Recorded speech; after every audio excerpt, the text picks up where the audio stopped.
You're listening to an Airwave Media Podcast.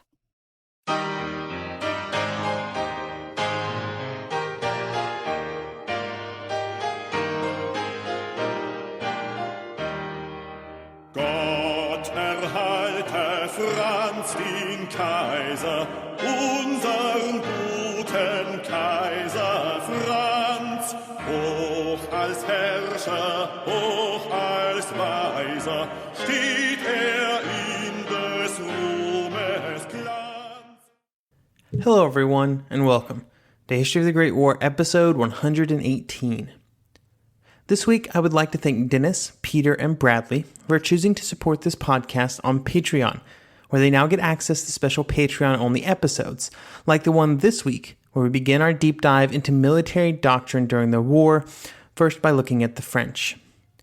They also, of course, unlock the special benefit of feeling awesome, because they're helping make all of this happen.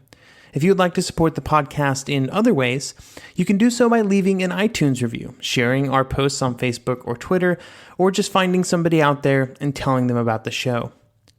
This past weekend was Memorial Day weekend here in the United States, and I was asked to speak at a local Memorial Day commemoration event.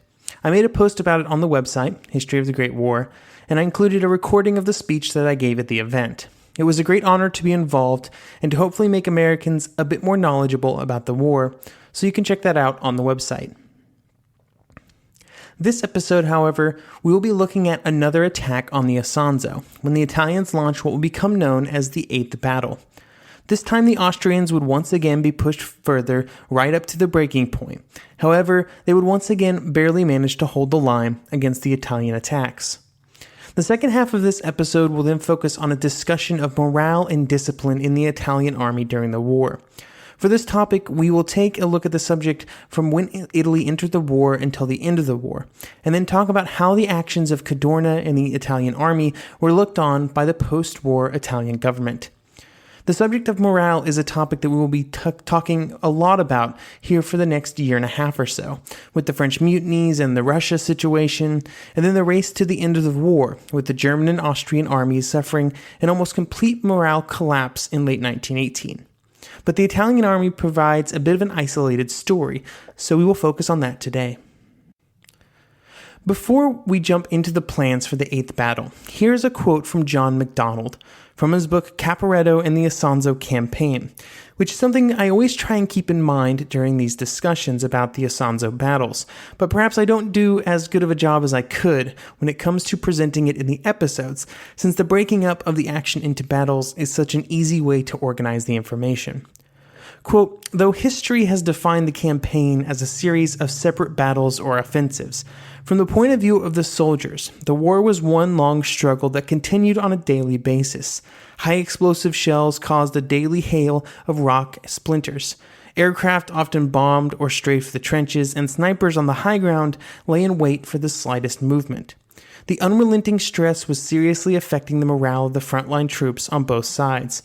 In the Italian forces, there was growing evidence that the malaise ran deeper, but Cadorna gave his soldiers little time to ponder on their fate and kept them busy consolidating their gains, digging new trenches, and preparing new supply dumps. To his way of thinking, the period after the Seventh Battle was just a pause to integrate reinforcements, replenish supplies, and increase the number of troops and guns that he could bring to bear on a dispirited enemy. End quote. For what would be known to history as the Eighth Battle, Cadorna planned a two-pronged attack. The main effort would be on the northern Carso, with supporting attacks both to the south on the southern end of the Carso and to the north, just to the south of the newly captured Gorizia. In practice, it would end up looking a lot like the Seventh Battle when it came to execution and results. On the Austrian side, Borevik was once again just frantically repairing all of his defensives after the previous battle. He not only needed to repair the frontline defenses, but also he was trying to create a second line of defenses as well. This would be positioned to the east of the Carso and would be used in case of the first line became lost to the Italians. Of course, he also was constantly asking for more troops, and for once Conrad was actually on his side and was trying to get more troops to send to the Isonzo. However, it was the Germans that were now blocking this movement. The only way to produce more Austrian units was to send them from the Russian front to the Italian front, but this required German permission at this point in the war, since they had taken over control of most of the Western Russian front following the disaster that was the Brusilov offensive earlier in the year. Hindenburg and Ludendorff were never keen on giving Conrad more troops to send to the Italian front, since they did not have any real control of what would happen to them once they arrived, and so all that would be given to Borevik in this case was 2 divisions. This helped him, and I'm sure he was glad that they arrived, but such a small number meant that he would still be outnumbered almost 3-1 on the Carso when the attack fell upon him. The artillery fire began on September 30th and would last for over a week. It would not be completely constant during that time, much to the chagrin of the Italians, because there were some breaks due to bad weather. Even with these breaks, the concentration of artillery on such a short front was devastating. This artillery caused 4,000 Austrian casualties before the attack even began. All of this fire came to a conclusion on October 9th. At this point, every gun fired at maximum speed for most of the day, and then this was followed by probing attacks in the afternoon to try and find weak points. Then on the next day, the same thing happened, with a massive final barrage before the infantry began to go forward. This attack had the benefit of taking place on a very foggy morning, which cloaked the Italians as they moved up to the Austrian trenches. The defenders really just did not have much of a chance. To the south of Gorizia, the day's defenders were pushed back almost a mile to the next set of defenses. On the northern and central Carso, the results were much the same. It was only on the southern Carso that the Austrian lines held mostly firm. On the 11th, further Italian attacks captured yet more territory, mostly on the northern end of the offensive near Gorizia. It was around this point that the attack began to lose steam. Cadorna first widened the area of the attack, diluting some of his artillery strength. Then the fog continued, which after the initial attacks had began, shifted from being an Italian advantage to an Austrian advantage, due to its ability to cloak the counterattacks that the Austrians wanted to launch. Over the next day, the counterattacks and the Italian attacks to counter those counterattacks were launched in large numbers along the front, but these were generally small actions, and the main result was that they prevented a larger Italian breakthrough. However, they were also extremely costly in terms of men for both sides. On October the 12th, instead of continuing the attack, something that the Austrians feared that he would do, Cadorna instead called it off. The casualties for the battle numbered 60,000 for the Italians and 38,000 for the Austrians. However, as had been the case almost every time the Austrians had been attacked by the Italians, they had lost a little ground, but not very much. But also, of course, just like always, stopping the attacks had taken most of Borevik's reserves, so now he needed even more troops so that he could feed them into what was really the Isonzo meat grinder. Even though it was by this point the middle of October, and winter was swiftly closing in, the 8th battle would not be the last on the Isonzo for 1916, and unfortunately for the men, all they could do was shelter in their defenses, many of which were damaged in the fighting, and try to stay warm in the Alpine winter, which was quickly descending upon them. We will cover the 9th battle and the final one of 1916 next episode. We now shift over to our discussion about morale and discipline in the Italian army. And because of this, I need everybody to think all the way back to 1915, when Italy entered the war. During the year of fighting, the Italians would suffer 400,000 casualties, of which 66,000 would be killed. This was, in short, a very rough year for the Italian army. However, I think that sometimes numbers that large can cause us to lose our sense of context. So let's break it down even further by looking at just one brigade, the Polenta Brigade, something that they were called because their colors were yellow.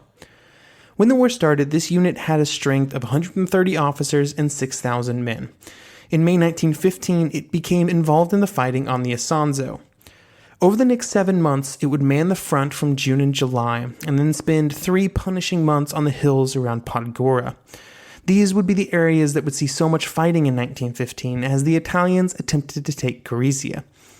During these 7 months, they would suffer casualties amounting to 154 officers and 4,276 men.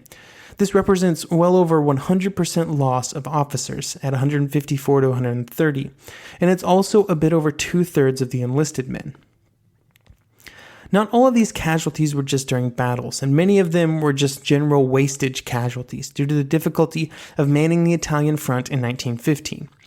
Most of the Italian positions were exposed to Austrian fire, since they were at generally a lower elevation. The Austrians, much like the Germans on the Western Front, had the opportunity of choosing where they fought, which meant that they almost always were in better positions than the Italians. To add to this difficulty was how neglected the quality of life at the front was among Italian officers. Here is Mark Thompson from his book The White War to discuss why life was so horrible at the front, even when the Austrians were not shooting at them. Quote, "Sweat, dust, mud, rain, and sun turned the men's woolen uniforms into something like parchment. Their boots were often made of cardboard uppers and wooden soles, and lacking better remedies, the men rubbed tallow into their cracked feet. Helmets were often in very short supply. The wooden water bottles were unhygienic. The tents, when they had them, leaked. The wire cutters were almost useless and unusable under fire. Ration parties were often delayed by enemy fire, and the only hot meal was in the morning, and it was so poor that soldiers often rejected most of it. The pervasive stench, anyway, made eating almost impossible. The effects of such poor nutrition were evident after 3 or 4 days in the trenches, and some units sent out raiding parties for food and clothing in trenches that the enemy had abandoned. The soldiers slept on straw pallets, but there were never enough to go around, and even in the rear, before proper huts were built, the men lived in tents that quickly became waterlogged and filthy. Abysmal medical care led to a good number of avoidable deaths due to inhuman treatment, and wounded men were routinely shipped on 20 to 30 kilometer ambulance runs on vile roads and then kept waiting for hours outside the hospital." End quote. I bring up the casualty rates and the quality of life because they are critical to understanding why Italian morale was at times so poor, and also why the Italian leadership felt that it had to be so harsh when it came to discipline. So if you just want to log that information away as we move forward talking about discipline, I think it makes things make a little more sense.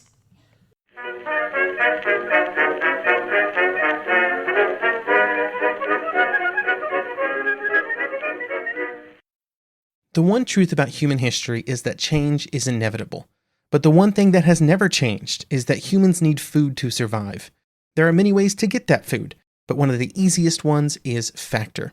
Factor delivers ready-to-eat meals right to your door. All you have to do is heat them up and dig in. In 2 minutes, you can be eating tasty keto or vegan options, or any of their 35 options that they have available every week. So you can choose maybe the cheesy garden herb chicken, maybe the Santa Fe green chili beef skillet, or perhaps the Caribbean spiced tofu. It is all delicious, and if you have a bit of a sweet tooth, Factor still has you covered with a wide range of snack and smoothie options. Chocolate mocha cheesecake, snickerdoodle macaroons. Any of that sound good? And don't worry, even the tasty stuff is dietitian approved. Head over to factormeals.com/GW50 and use code GW50 to get 50% off. That's code GW50 at factormeals.com/GW50 to get 50% off. Get ahead of postage rate increases this year with Stamps.com. It's like your own personal post office. Sign up with promo code PROGRAM for a 4-week trial plus free postage and a free digital scale. No long-term commitments or contracts. That's Stamps.com, code PROGRAM.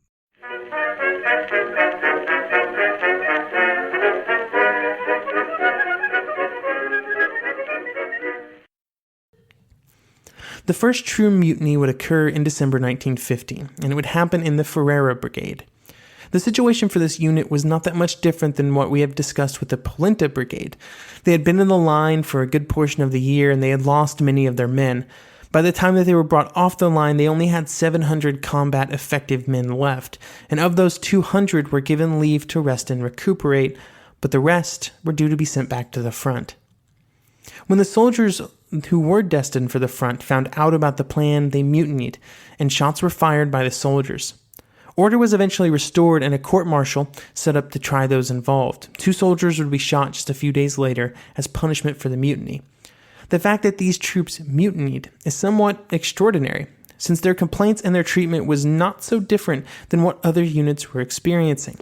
They wanted more leave, especially leave that allowed them to go home, and they wanted better conditions at the front with better food and clothes. That these very same complaints would be present for almost the entire war, and there were so few mutinies or other issues, is a testament to the Italian disciplinary methods. So let's jump into what those were. Right from the start of the war, discipline was high on the list of priorities for the Italian army leadership. In 1914, the army was still using the Italian Penal Code of 1859 to guide its actions. This involved a lot of military tribunals and influence from higher commanders. The disciplinary actions were then carried out by the Carabinieri, or military police, and the precise scope of these punishments can best be described as draconian. Throughout the war, the Italian military leaders constantly fell back on a more traditional preference for extreme discipline, rather than any more progressive ways to manage morale. This resulted in even simple complaints about officers or rations carrying a result of 6 months to a year in prison if they filtered up the chain of command high enough. And this was in many ways on the lenient end of the spectrum. One Italian corps commander believed that the massacre of the infantry was a necessary holocaust and that it was therapeutic. It strengthened the army in the process. And obviously this made him and officers like him less amenable to men who tired of seeing such slaughter up close. The constant need for military tribunals meant that early in the war, a permanent court-martial was set up to try all enlisted men, and this court was under the influence of Cadorna, who, as the supreme military leader of Italy, had a lot of power when it came to shaping Italian disciplinary procedures. Cadorna, to put it bluntly, believed that discipline was the core of the army, and that it should be enforced with as much violence as was necessary to ensure compliance. Early in the war, he would issue a memorandum that would say, quote, "Every soldier must be convinced that his superior officer has the sacred duty to shoot all cowards and recalcitrants immediately," end quote. He believed that not only was discipline necessary, but it was also the only way to keep morale high, and he placed its importance over that of training and tactical acumen when it came to making the army successful. He also believed that it was critical that officers in the field felt empowered to execute summary sentences when it was necessary, and that if they were too weak or tolerant to carry out those sentences, they should be removed. This incentivized officers to be as harsh and cruel as possible, otherwise they might be removed and mothballed and disgraced. Cadorna would also use his position to criticize the military tribunals if they were too lenient. After the Fifth Battle of Isonzo, he openly criticized these tribunals and told them to ratchet up their punishments. During the Battle of the Trentino, Cadorna would write to one of his commanders directly, as a way of telling him how he thought he should have handled the morale crisis that many Italian units were having at the time. Quote, "Your Excellency should take the most energetic and severe measures. If necessary, shoot at once and without trial those guilty of such enormous scandals, no matter what their rank," end quote. What this would result in is 5 known cases of killing by lottery, 2 of which were specifically decimation, which followed almost immediately after this letter was sent. It resulted in a lieutenant, 3 sergeants, and 8 men being selected by lot from a company which had broken under unexpected attack. They were all shot. While this was happening at the front, for most of 1915, very little information about these practices was filtering back to the home front. Right from the very start, every letter from the front was heavily censored by the military, and this prevented realistic portrayals of what was happening from reaching the families of those from the trenches. However, nearing the end of 1915, a large group of men were sent back home on leave for 2 weeks, and it was at that point that information began to filter out to a wider public. This produced a marked downturn in support from the war from those back home. And now the situation on the home front was already divided, mostly along class lines, but with information about how the men were being treated at the front, these divides became worse. Cadorna and the military were prepared for this, though, and they already had in place a network of agents to keep tabs not just on the civilians of Italy, but also on the civilian government. They were assisted in this by some members of the civilian government in Rome, and they would use this support in Rome to push through a measure that criminalized defeatism, which would be defined as an extremely broad term that would end up being used to prosecute anybody doing really anything that the military did not approve of. The only people who were in a position to raise concerns about these types of changes were those in Parliament who did not agree with them, but they found their voices muffled by those who supported the military and their efforts to maintain control over the country. Even though Cadorna took a very hard line on discipline, the situation at the front did begin to improve for the men in early 1916. After the winter of 1916, the soldiers were finally finding that a reasonable number of cold weather clothing, like overboots, heavy leather boots, and greatcoats, were made available to them. The lack of these had been punishing for those in the front lines during the long and cold alpine winter, and it was not helped by the serious shortage of woolen socks. While these new clothing options were appreciated, the greatest change was made in the length of tours of the front line. In 1915, troops had spent most of their entire time at the front, in the frontline trenches or immediately behind them. But for 1916, there were changes.